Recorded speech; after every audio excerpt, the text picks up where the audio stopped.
Hi everyone, this is doctor Kavitha, gynaecologist, Keerthana hospital, Visakhapatnam. ఈరోజు ఒక pregnant లేడీకి scanning చేశాను. ఆ పేషెంట్ ఫస్ట్ ప్రెగ్నెన్సీ అండ్ ఇప్పుడు 5th మంత్ వచ్చి 2 days అవుతుంది. సో జనరల్గా పేషెంట్స్కి రెగ్యులర్ చెకప్స్లో కూడా స్కాన్ చూసే అలవాటు ఉండడం వలన ఈరోజు స్కాన్ చూసినప్పుడు బేబీ స్పైన్లో అంటే వెన్నుపూసలో ప్రాబ్లం ఉన్నట్టు తెలుస్తుందన్నమాట. సో ఆ ప్రాబ్లం ఏంటో చూద్దాం. సో చూసారు కదా, ఈ బేబీ బార్లాగా ఉంది. సో బేబీ హెడ్ ఇటువైపు ఉంటే ఇది బటక్స్ రీజన్ అనమాట. సో ఈ కనిపిస్తున్న ఇదంతా కూడా స్పైనే. ఈ వ్యూలో స్పైన్ బాగున్నట్టు కనిపిస్తున్నా కూడా ఈ పైన స్కిన్ దగ్గర చూస్తే కనుక మనకి ఇక్కడ చిన్న బంప్ లాగా కనిపిస్తూ ఉంది కదా. సో ఇది మనకి మెనింగోసీల్ అంటాం అనమాట.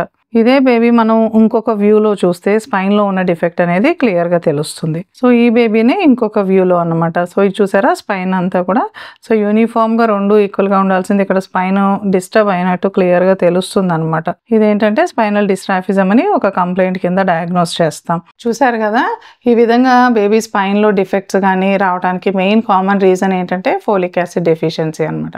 సో అందువల్లనే ప్రెగ్నెన్సీ ప్లాన్ చేసుకునేటానికి ముందుగానే ఫోలిక్ యాసిడ్ అనేది జనరల్గా సజెస్ట్ చేస్తూ ఉంటాం. అండ్ అలాగే ప్రెగ్నెన్సీ కన్ఫర్మ్ అయిన తర్వాత కూడా ఫోలిక్ యాసిడ్ సప్లిమెంట్ అనేది అట్లీస్ట్ ఒక ఫస్ట్ 3 months వరకు కూడా యూజ్ చేయమని ప్రెగ్నెంట్ లేడీస్కి చెప్తూ ఉంటాం.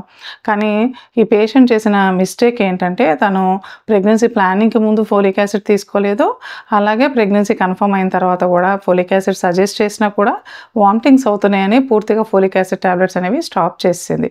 మీరు కూడా ఈ పేషెంట్ లాగా మిస్టేక్ చేయకండి. ఎందుకంటే ప్రెగ్నెన్సీ ప్లానింగ్కి ముందుగానే మీరు డాక్టర్ని కన్సల్ట్ చేయండి.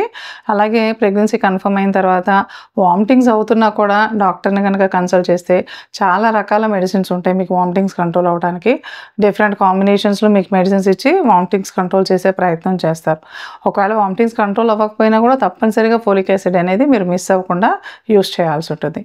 అండ్ వన్ మోర్ థింగ్ ఏంటంటే, సో ఒకసారి ప్రెగ్నెన్సీలో కనుక ఇలా బేబీస్ అవయవ లోపాలతో పుడితే తర్వాత ప్రెగ్నెన్సీ ప్లాన్ చేసుకునేటప్పుడు ఫోలిక్ యాసిడ్ని తప్పనిసరిగా 3 నెలల ముందుగానే, అంటే ప్రెగ్నెన్సీ ప్లానింగ్కి 3 నెలల ముందుగానే స్టార్ట్ చేయాల్సి ఉంటుంది.